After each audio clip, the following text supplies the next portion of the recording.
Good afternoon, I'm Amanda Wilcox with your Carolina Minute. Two coastal firefighters are getting attention for a new life-saving technique they created.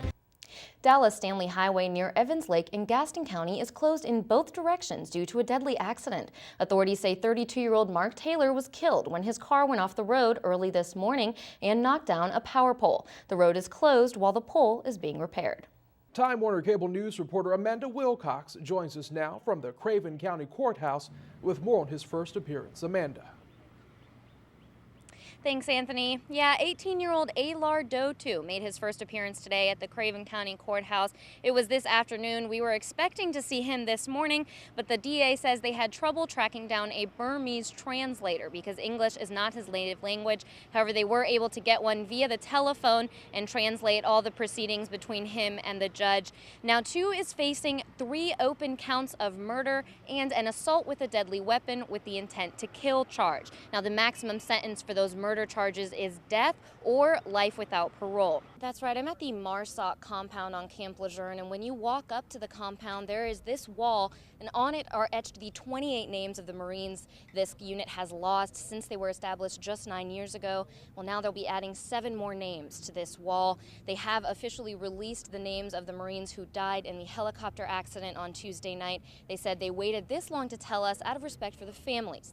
Now, let me first tell you that whenever a storm like Anna is threatening to come to Topsail Island, the folks on North Topsail Beach get a little bit more worried than the folks on the rest of this island, and it's pretty easy to see why when you find these homes on the northern end that have nothing but a pile of sandbags standing between them and the Atlantic Ocean.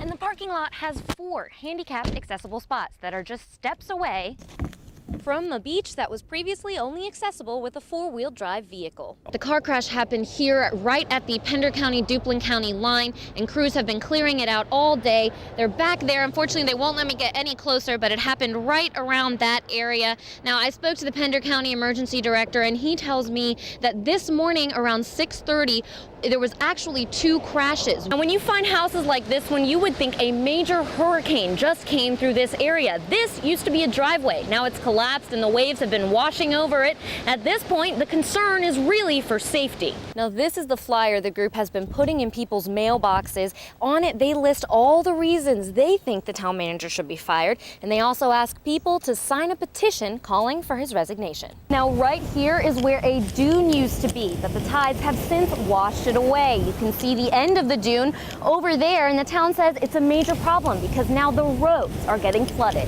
After typing in their first, last name and their reason for visiting the school, folks will go ahead and scan their IDs into the system. Then the system checks your ID against the National Sex Offender Registry. You hit check in and take a picture. Take your badge, then you're good to go. After it prints, I think you get 3 or 4 hours. At the Center for Public Safety building, security is paramount. You need a key card to access almost every door inside and out of the building.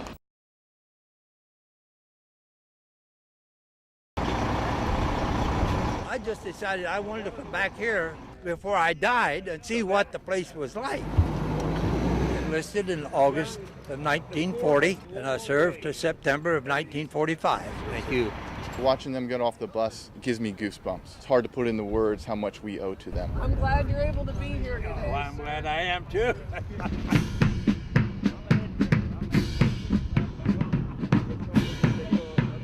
This event today is really about them. It's not about us doing a jump for them. As the Marines land, they will quickly move to collapse their chutes. Or the aircraft that we brought on, all the vehicles.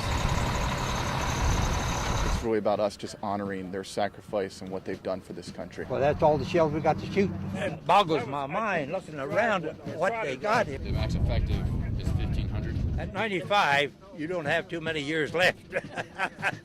So I wanted to get down here and see what this place looked like. And I just look around. I think that's what makes it so special, is the fact that there are so few of these left. Every day we're losing more and more of these veterans, and we're losing their stories and the history that they bring to this country. That's one thing I forgot. So an event like this where we can honor them and really just bring everything out that the 2nd Marine Division has to offer, we'll absolutely do it because this is about honoring them. It's an honor for me to this day that I was able to serve in the Marines. And everybody, where I go, somebody says, oh, you're an ex-Marine or something like that. No, Marines are Marines forever. We've been working on this particular dog for right at 4 hours now. Good boy. This is Nicky. You can't tell where the skin is and where the hair is starting. He's been living in his own feces and urine for years. He's probably never had the grooming. And he's just one of 27 dogs and cats the Brunswick County Sheriff's Office rescued from a hoarding situation in Charlotte. We think she had good intentions in the beginning, but it just got out of hand. Lieutenant Thomas Tolley says a 73-year-old woman was keeping them here. From the living room to the kitchen to the dining room to the laundry room. The conditions were bad. Dilapidated cages, feces-filled cages. But the smell was worse. We had some officers go in and could stay in there for 10 seconds before their eyes slammed shut.